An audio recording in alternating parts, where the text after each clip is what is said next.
31 degrees. We're going to cut your hair with a razor. Somebody's hair with a razor. Somebody's hair. We're going to look at some new spring haircuts. Yes. And Madonna. Is she going to be on our show? No. Well, she'll be on our show Yes. via tape. Right. Madonna and Michael Douglas, in fact. We'll hear from them about Body of Evidence, Madonna's most recent movie, and a new movie called Falling Down. Yes. Michael Douglas starts out as kind of your everyman who's fed up with traffic jams and all the indignities of everyday life, and he goes wacko. Suddenly whips out the AK-47. Something like that. Starts taking care of structures that are in his way. Very violent movie, I think. That'll all be a little later on this morning.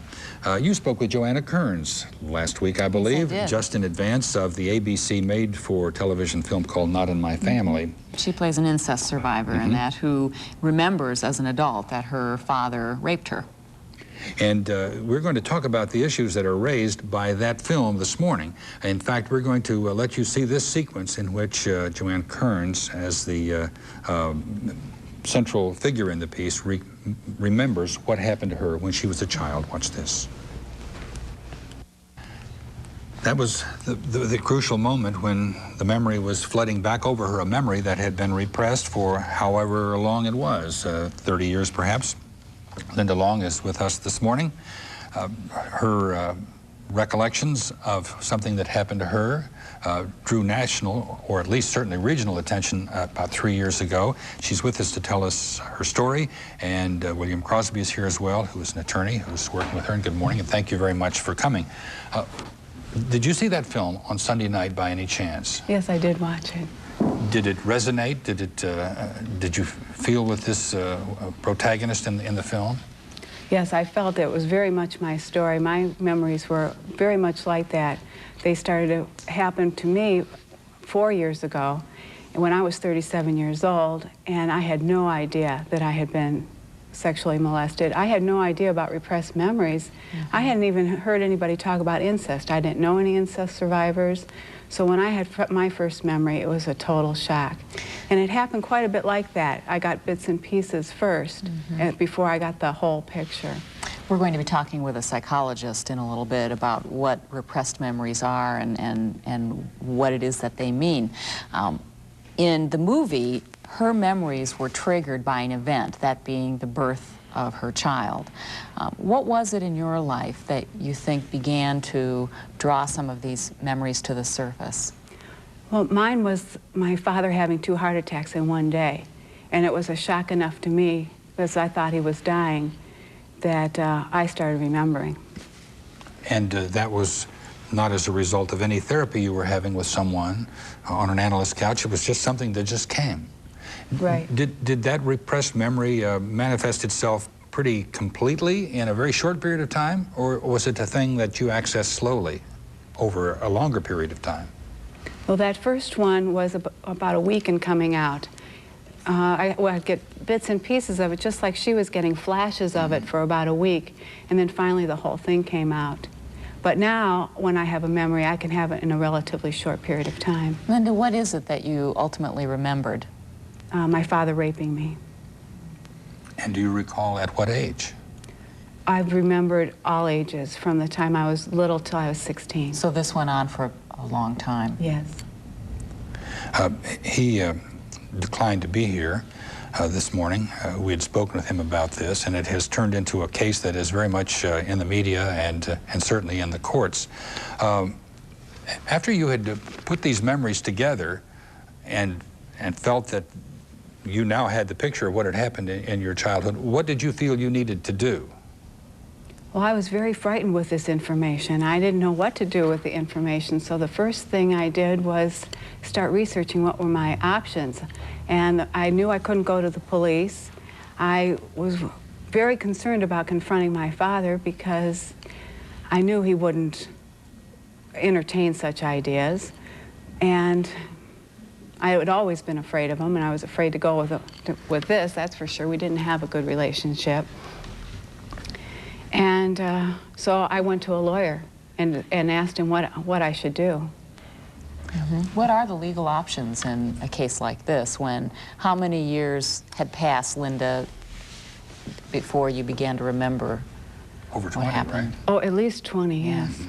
Well, your question is really the the crux of the ongoing controversy in Ohio about the statute of limitations.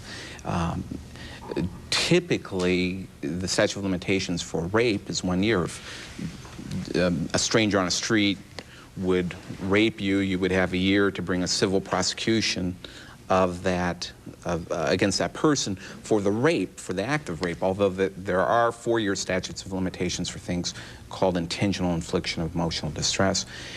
But in Ohio, the law's been evolving. There's some progressive courts and progressive decisions of the Ohio Supreme Court, and there's some progressive legislators, and a concept called the discovery rule is beginning to evolve. And the discovery rule, in essence, would allow you to bring your claim at the time that you discover the fact that you had these acts committed against you and that you appreciated the nature of the injuries that were done to you. Mm-hmm.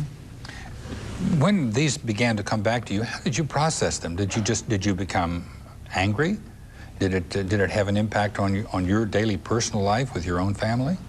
Mostly I was afraid at the beginning, and the fear would be so overwhelming that I would be sometimes paralyzed with fear. And the anger didn't come until much later, and I think that's pretty typical, that it's hard for a victim to get angry. How do you think this has affected your life today, or your relationships? Well, I was lucky. My husband was there when I first remembered, so he's known from the very beginning. I had a counselor, so I didn't have to go find one that could help me. And my family's been very supportive. My mother and my sister are very supportive. Mm-hmm. And is it a daily part of your life now? Would you say that recollection and those events as you recall them hanging over your life impacts on your life every day? It's pretty much a process, and sometimes I can go months or weeks with doing really well and not thinking about it. And then, since it's a public thing, I can open up the daily paper almost any day recently and be reminded of what's been happening. And that could trigger other memories for me. So then I'm back into that same cycle of remembering and having to process. And Unfortunately, because Linda's father's a prominent Cleveland area politician, he somehow has been able to find a forum for revisiting this subject and injecting Linda and her family back into the public eye again and again and again. Earl Martin, we should say, is your father. Yes. For many years the mayor of Rocky River, Still Ohio, is. and still is. And he has, in his response to this, said that these are fabrications, these are things that have grown out of your relationship with a counselor pushing you to try to remember what happened in your youth. And in fact, now he has brought a lawsuit against counselors who are named in the court papers. So it looks like your lawsuit and then his lawsuit aimed in a slightly different direction and kind of a standoff at this moment, it would appear. Does that seem like it to you at this time? In terms of the legal implications, unless he's done something within the last day or so that we haven't seen papers, all legal matters are concluded. Earl Martin's insurance company paid $25,000 to Linda Long and her husband to settle what at that time was a pioneering incest case that arguably was time barred, was barred by the statute of limitations, and yet that insurance company saw fit to pay $25,000 to settle those claims. There were cross-claims and counterclaims against these counselors, and those were dismissed by Earl Martin. So unless he's done something in the last couple of days, that's not the case. All legal matters are concluded. and the people that he sued were never my counselors. Now he's decided it's counselors, but the people he originally sued were not counselors, and he didn't know that. Not counselors of yours. Right, not counselors Not at all. Not counselors, period, I see. Yeah. Was it an organization with which you'd had any kind of contact? Yes, I took classes there. I take astrology classes and life planning classes, and that was not my counselor. They were a separate entity, and in fact, the counselors for Linda Long were tenants of this larger institution. These were Ohio licensed counselors. Earl Martin has invented this cult kind of claim as a defense, and that's something that he's fabricated whole cloth. We need to take a short break here. And we'll continue our discussion in a minute.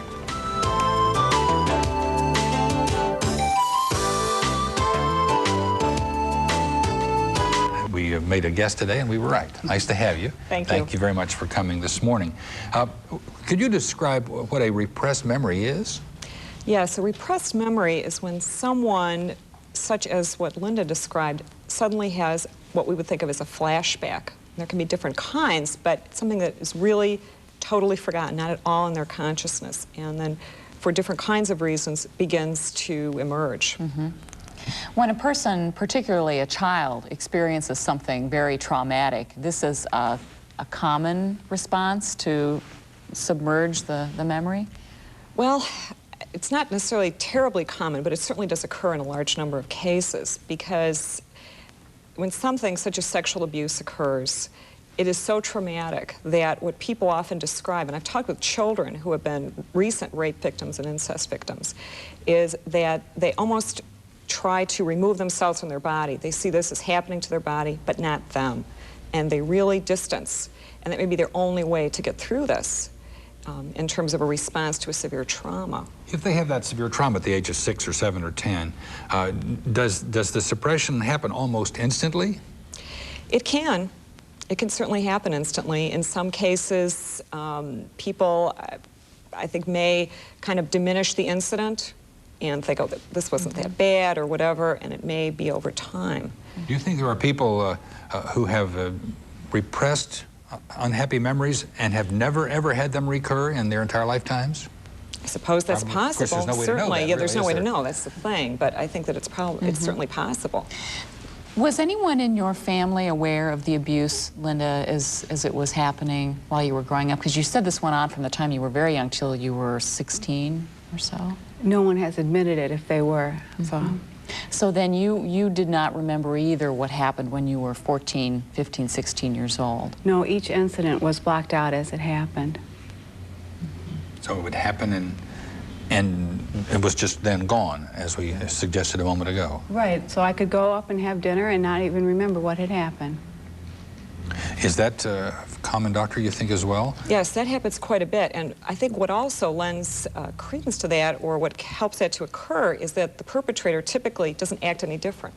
You know, this can happen at night or in the girl's bedroom, and then everybody's out eating dinner or acting as though nothing has ever happened. So you could see where that would fit in with that. There's so much denial on everyone's part. The question on the other side of the coin, and not necessarily in your case, but is it possible, as has been suggested, that someone in counseling could believe this had happened and would be responsible for current difficulties in their life when, in fact, they hadn't happened, and how would you know? Well, I admit it's very, very difficult. This is typically a crime where there are no witnesses. And it is possible. I could tell you in my experience, I've had very, very few people who suddenly began to have memories and they didn't, and during the course of counseling. It's usually something like that, other kinds of symptoms, which bring the person to counseling. Such as? Well, some things that happen that bring people to counseling are they have a lot of feelings of severe depression. They may become immobilized, literally, where people will end up even hiding in the corner of their room for hours on end, or they lose lots of time. They, for example, might become very upset and sit in the corner of the room and realize that it's 5 hours later. You know, they've lost lots of time. Or what we also can call body memories, different kinds of memories such as a feeling of gagging, different kinds of physical symptoms that are very unusual and for which there's no physical cause found. And that can be the beginning of it. But often it's feeling overwhelmed, depressed, etc. So if somebody presented to you what you've just described, those kinds of symptoms, how would you proceed? You would say something is amiss here, but you don't know what it is. You don't know that person yet, but you're going to start talking to that person. And where do you get the clues as to which direction to go in? Well, typically, I, like probably a lot of counselors, talk about lots of different areas where there might be issues. You try to take as complete a history as possible. One of the things, even when I went to graduate school, which I only finished a little over 10 years ago, is incest and sexual abuse was never really talked about at all. I mean, there was no coursework on it. Most of the books that have been written after that time. But what you do is pretty much in taking a complete history, you look at various kinds of things that could cause this. And sexual abuse isn't always the reason. So I don't mean to say that I or other people are going to look for that and think that that's always the cause for depression, those kinds of feelings. But you look at the possibility of that along with lots of other possibilities. If what you're learning from your client takes you in that direction and takes the client in that direction, and finally those memories come tumbling out, then does that sort of end it? I mean, is that like a great breakthrough and the case is solved and you can now be happy?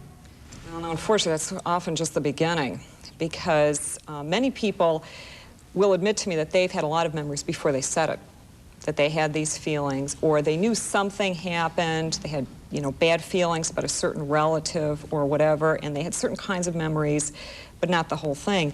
But for people, this is often totally overwhelming. In many cases, as we're talking about incest here, so it's a family member.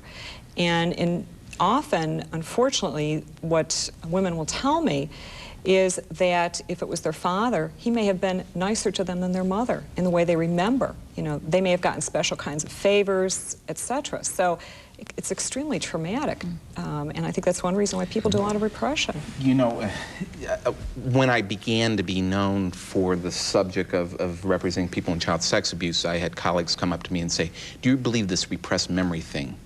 And, you know, all I can tell you is from 10 years, a decade of representing people who were seriously injured in personal injury accidents, I've encountered many people who don't remember the accident. You know, and you see this in plane crash survivors, and you see it. I have a lady out of Elyria who was catapulted off the back of a motorcycle, and her earliest memory of that or her last memory of that evening was getting on the back of the motorcycle. She doesn't remember the mechanism of being catapulted off. The mind does you a favor. Treatment. But she doesn't remember the initial period after the accident. And it's not because of a head injury, it's because the mind does you a favor. Yeah, it's a protective mechanism. The mind does you a favor. The mind does you a favor. I would agree very much with what Bill's saying in this case, because there's certainly many other people I've talked with who have been through very severe traumas of a different nature, such as witnessing a murder or being in a plane crash, and they describe the same sort of thing, in that they remember getting ready and, you know, getting on the plane, and then the next thing they remember is after everything is over. Isn't it fair to say that there is a sort of a debate now in the psychological community about repressed memories? There's definitely a debate about it, in that I think it's probably a smaller number from what I've read that believe that repressed memories are not a reality. Larger number, I think, believe it is. But it certainly is controversial because, again, it's very difficult to have specific kinds of proof.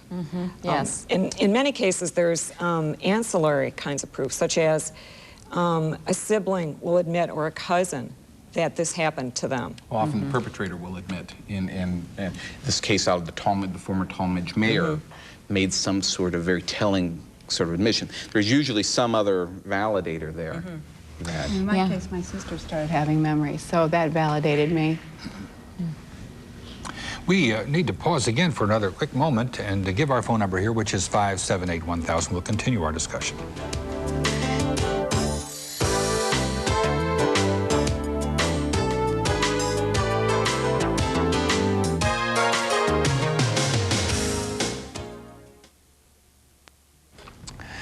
There is a book called Sex Abuse Hysteria, Salem Witch Trials Revisited by Richard Gardner, who's a physician, a psychiatrist, a child psychiatrist. And this book has been quoted by some who have criticized the psychology profession of trying to take this. Specifically, Mary Ann Sharkey, the plain dealer, who did a on piece just the other day. Sunday, I believe. And he said, as I have previously stated, I recognize that the vast majority, probably over 95% of sex abuse allegations from all situations, especially intrafamilial, are valid. It is to the small minority, the false accusations, especially in the daycare center and custody dispute situations, that this book is devoted. So there are obviously situations where it is to the political good or to maybe the legal good of someone to make a charge of sexual abuse, let's say in a child custody situation, of which we hear many. A famous one, in fact, the Woody Allen Farrell Yes, exactly so. I think it's really easy to confuse these claims. I mean, what we're talking about is rape of children by people in parental positions of power, and the very scary crimes. Let's take some calls. Good morning. Go right ahead, please. Yes, I am a survivor of incest, of 2 different incidents, and the repressed memory is something that comes later in life when you have more of a secure feeling. The first incident, which was done by a person that was an uncle, was not as devastating as when it was found out by my father. And through a marriage that was really secure in that, I could remember the more devastating memory. You mean you remembered it after you felt secure personally yourself, right? Actually, the sensations. You go through emotional sensations, and then you go through the physical sensations first. And you don't want to believe it, but then all of a sudden, bits and pieces of little flashes start coming in, and you place it all together. And you do it through counseling, no one leading you, just giving you memories of giving you ideas on how to stipulate what age you are in that, and figuring it out. All right. Thank you. Anybody want to comment on that, Linda? Oh, that does help. That's when I don't remember how old I am unless someone asks me. It's not part of what I care about, but if someone asks me, where are you, what age are you, where is everyone in the house, then I can answer those questions.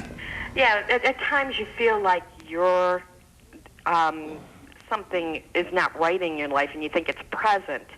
But then when you start having these flashes and you start putting the pieces together, you can see the image and that, and a lot of it's just denial because no one wants to believe they can live, that they've lived through something like that. All right, thank you. It was their father that did it. That's the worst part to believe. Dr. Karicki, a comment on what she just said? Yes, I can appreciate what she's saying, that many people do find that they have these memories when they're more secure, but there are many other kinds of things which can start or trigger memories. For example, reading about rape cases or incest cases can be very upsetting to people, and it can upset them so much, and they wonder, why am I so extremely upset, much more than other people?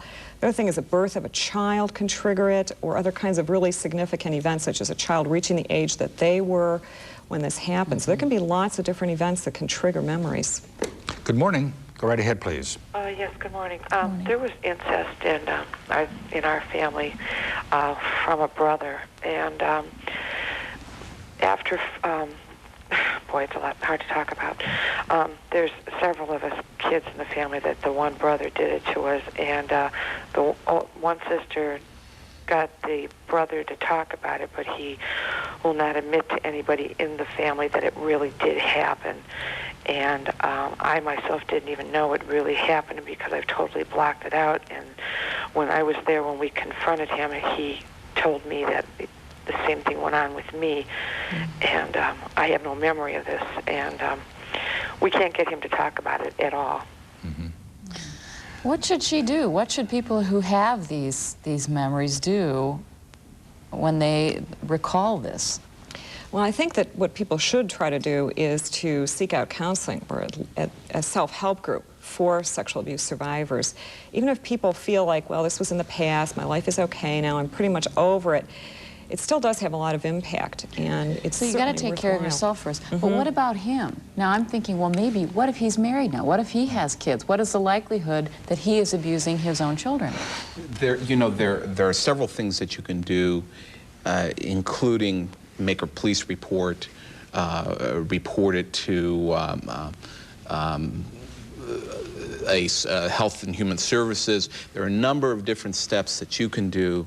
There's a kids number, but the one thing I wanted to touch on was the self-help group. There is a number of self-help groups that have grown up in the Cleveland area that deal with incest and child sex abuse, and one of them that you've had some contact with is the group Assist, Adult Support for Incest Survivors of Today, and I hope that the caller will get some help in that direction. Back to the question of her brother, though. Should he be confronted? Should there be some effort to expose him or have him deal with his problem?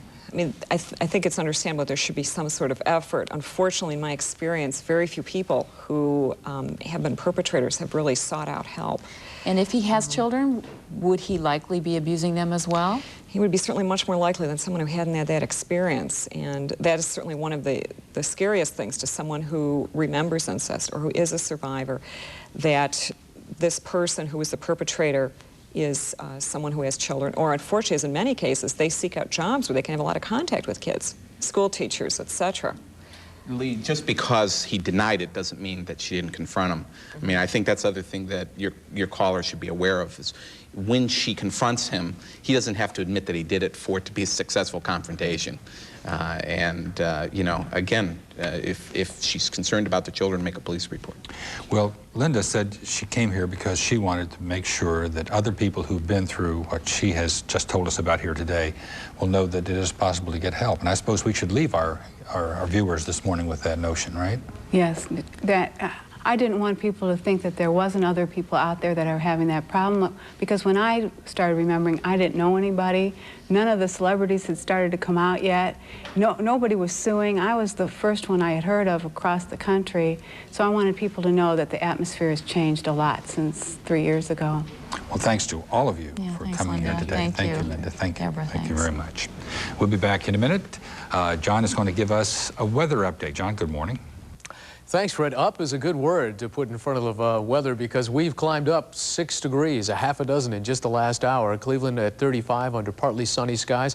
Partly sunny at Toledo, partly sunny at Akron, Canton. Everybody else is coming in with cloudy skies as an official report. Temperatures running from mid-30s. We among the cool spots with Youngstown and Fort Wayne at 34 to 41 at Zanesville and 42 at Parkersburg. And the temperatures will continue to climb into the 40s all across the map. But unfortunately, the clouds will continue to inundate us, blanketing us from southwest to northeast as they did through the course of the night. That was the cue for the clouds to start. There we go.